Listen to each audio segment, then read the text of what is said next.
I have grown a lot of things in my garden over the past 3 decades, but nothing humbled me quite like corn. For years, my corn was the most disappointing thing in my garden. Thin stalks, maybe 4 or 5 feet tall if I was lucky, patchy ears with missing kernels. Half the time I would peel back a husk in August and find a sad, half-filled cob that barely looked worth eating. I was ready to give up on growing corn entirely. Then I drove past an Amish farm in Lancaster County, Pennsylvania, in late July, and what I saw from the road stopped me. Their corn was towering, thick, deep green stalks well over my head packed tight in blocks, every plant loaded with full, heavy ears. This was not some commercial hybrid operation. This was a family garden, maybe a 1/4 acre, and their corn looked like something out of a farming magazine. I pulled over and spent the better part of an hour talking with the gentleman who grew it. What he told me was so straightforward I almost could not believe my years of mediocre corn came down to a handful of things I had been doing wrong. Today I am going to walk you through exactly how the Amish grow corn that towers over your head, step by step, so you can do it in your own garden. And stick around to the end because I will share a traditional companion planting method they use alongside their corn that turns 1 crop into 3. It has been used for centuries and it still works beautifully. I have to be honest, for most of my gardening life I treated corn like an afterthought. I would plant a single long row along the back fence, scratch some generic fertilizer into the soil, drop the seeds in around mid-April because the seed packet said to, and hope for the best. And I got exactly what that effort deserved: average corn. When I started learning how the Amish approach this crop, I realized it was not that I had a brown thumb for corn. It was that I had never given the plant what it actually needed. What they showed me did not require any special equipment or expensive inputs. It just required doing a few things differently and having the patience to do them right. In Amish communities, particularly the farming families in Lancaster County and Holmes County, Ohio, there is a principle called Gelassenheit. It means yielding to natural order, trusting the timing of nature rather than forcing your own schedule onto things. When it comes to growing corn, this principle shows up in a very specific and practical way. The Amish do not plant corn when the calendar says to. They plant when the soil says to. They do not rush the season to get a head start. They wait until conditions are genuinely right because they have learned through generations of observation that corn planted in cold soil sits, struggles, and never catches up to corn planted 2 weeks later in warm soil. That patience, that willingness to trust the process instead of forcing it, is Gelassenheit in action. And the biology backs them up completely. Corn is a warm season grass. Its seeds need soil temperatures of at least 60 degrees Fahrenheit to germinate reliably, and they perform best between 65 and 70 degrees. Below that, seeds sit in cold, wet ground, are more susceptible to fungal disease and germinate unevenly, if at all. The Amish learned this by watching, not by reading a seed packet. And their corn shows the result. Let me walk you through exactly what they do. This first step is where the Amish separate themselves from every average corn grower I have ever met, including the old version of me. They give corn the richest soil in their entire garden, and they do not do it halfway. Corn is one of the heaviest feeding crops you can grow. It demands enormous amounts of nitrogen to build those tall stalks and full ears. Most home gardeners plant corn in the same general garden soil they use for everything else, maybe with a scoop of fertilizer mixed in. The Amish treat their corn beds like they are building the foundation for a house. In the fall, they spread a heavy layer of aged livestock manure across the beds where corn will go the following spring. I am talking 3 to 4 inches of well-composted horse or cow manure worked into the top 8 to 10 inches of soil. On top of that, they add another 2 to 3 inches of finished compost. Over the winter, that organic matter breaks down and integrates into the soil, creating a nitrogen-rich, biologically active growing medium that is exactly what corn craves. Here's what you can do. This fall, or early next spring at the latest, choose the bed where you plan to grow corn and load it up.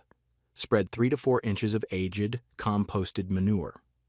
If you do not have access to farm manure, bagged composted cow manure from a garden center works. Add 2 to 3 inches of finished compost on top. If you are doing this in spring, work it into the top 8 to 10 inches with a garden fork at least 3 to 4 weeks before planting so it has time to settle and begin breaking down. What you are looking for is dark, rich, crumbly soil that holds moisture but does not stay waterlogged. When you squeeze a handful, it should form a loose ball that breaks apart easily. If your soil smells earthy and sweet, you are on the right track. I did this for the first time 4 years ago, and the difference in my corn that season was immediate. The stalks were thicker, the color was deeper green, and the plants were noticeably taller than anything I had grown before. Heavy. Feeding starts with heavy soil preparation. There is no shortcut around this, and the Amish do not try to find one. This next step is the single biggest reason most home gardeners get disappointing corn, and almost nobody talks about it. Corn is wind-pollinated. Unlike tomatoes or beans that pollinate themselves, corn depends on wind-carrying pollen from the tassels at the top of the stalk down to the silks on the developing ears. Each individual silk is connected to one kernel. If pollen does not reach a silk, that kernel does not develop. That is exactly why you end up with patchy, half-filled ears. And here is the problem. If you plant corn in 1 or 2 long rows, the wind blows the pollen right past the silks and out into your yard. Most of it never lands where it needs to. The Amish always plant corn in blocks, minimum 4 rows wide and ideally 4 rows deep or more. When corn is planted in a block, pollen drifts in every direction and has a much higher chance of landing on the silks of neighboring plants. The pollination rate goes up dramatically, and you get full, heavy ears with complete kernel development. Here is the spacing. Plant your seeds 1.5 to 2 inches deep, 10 to 12 inches apart within the row, with 30 to 36 inches between rows. A 4x4 block at this spacing fits in a space roughly 10 feet by 12 feet. That is manageable even in a modest garden. If you have more room, go bigger. A 6x6 block or larger will give you even better pollination coverage. One thing I want to be straight about. If you only have room for a single row of corn, you are going to struggle with pollination no matter what else you do right. Corn is one crop where the planting pattern is not optional. It is essential. When I switched from 2 long rows to a 4x4 block, my ear fill rate went from maybe 60% to well over 90%. Same variety, same soil, same season. The only change was the shape of the planting. That was the moment I understood why every Amish corn patch I had ever seen was a block, never a single row. If this approach to growing corn is making you rethink how you have been planting, take a second to subscribe. I have been learning a lot from traditional growing methods, and there is much more to share. Now let us talk about timing, because this is where Gelassenheit really comes into play. This is the step where most home gardeners, including me for a long time, get tripped up by impatience. You see that last frost date on the calendar, the weather warms up for a few days in April, and everything in you says it is time to plant. The Amish do not work that way. They ignore the calendar date and pay attention to the soil itself. Here is why this matters so much for corn specifically. Corn seed planted in soil below 60 degrees Fahrenheit germinates slowly, if at all. It sits in cold, damp ground for a week or two, vulnerable to fungal rot and insect damage. Even if it does eventually sprout, that seedling is stressed from the start and rarely catches up to a seed planted just 2 weeks later in properly warm soil. The Amish test their soil temperature before planting, and you should too. Here is how. Push a simple soil thermometer 2 inches into the ground first thing in the morning, which is when soil is at its coolest. Do this for 3 or 4 consecutive mornings. When the reading consistently hits 60 to 65 degrees Fahrenheit at that depth, your soil is ready. In most of zones 5 through 7, this happens around mid-May to early June, roughly 2 to 3 weeks after your last frost date. If you're in zones 3 or 4, you may be looking at late May or even early June. In zones 8 and 9, it could be as early as late April. The Amish gentleman I learned from in Lancaster County told me something I have never forgotten. He said a seed planted 2 weeks late in warm soil will always outgrow a seed planted on time in cold soil. That is Gelassenheit, right there, trusting that the right conditions matter more than the right date. I tested this myself 3 seasons ago. I planted one block on April 28th, when I normally would have, and another block on May 14th, when the soil thermometer finally read 64 degrees. The May planting was taller, thicker, and produced fuller ears than the April planting despite having 2 fewer weeks in the E. Hits a critical growth phase right around knee height, usually about 4 to 5 weeks after emergence. This is when the plant shifts from establishing roots to building the stalk and developing the ear. Its nitrogen demand skyrockets. If you do not give it an extra boost of fuel at this stage, growth slows, stalks stay thin, and ears develop poorly. The Amish side dress their corn at knee height. That means they apply an additional layer of compost or aged manure right alongside the base of the plants. Here is how to do it. When your corn reaches roughly 18 to 20 inches tall, spread 1 to 2 inches of finished compost or well-aged manure in a band about 3 to 4 inches away from the base of each stalk, running the full length of the row. Do not pile it against the stem. Keep it a few inches out so the roots grow toward it. Water it in gently after applying. This side dressing delivers a surge of nitrogen right when the plant needs it most, and because it is organic matter rather than synthetic fertilizer, it releases slowly over the next several weeks, sustaining the plant through tasseling and ear development. I started side dressing at knee height 3 years ago, and the difference in final stalk height was easily 12 to 18 inches taller than my previous corn. That might not sound dramatic on paper, but when you are standing in your garden looking up at 8-foot corn, you grew yourself. It feels like a different world from the 5-foot stalks I used to settle for. The final piece that makes everything come together is water, and the timing of that water matters more than most people realize. Corn is relatively drought-tolerant through its early growth phase, but once it begins to tassel and the silks emerge typically 8 to 10 weeks after planting, it enters a critical window where consistent moisture determines whether you get full, plump ears or shriveled, disappointing ones. During tasseling and silking, corn needs 1 to 1.5 inches of water per week without interruption. If your area is not getting reliable rainfall during this period, you need to supplement. Water deeply at the base of the plants rather than overhead spraying, which can actually wash pollen off the tassels and reduce pollination.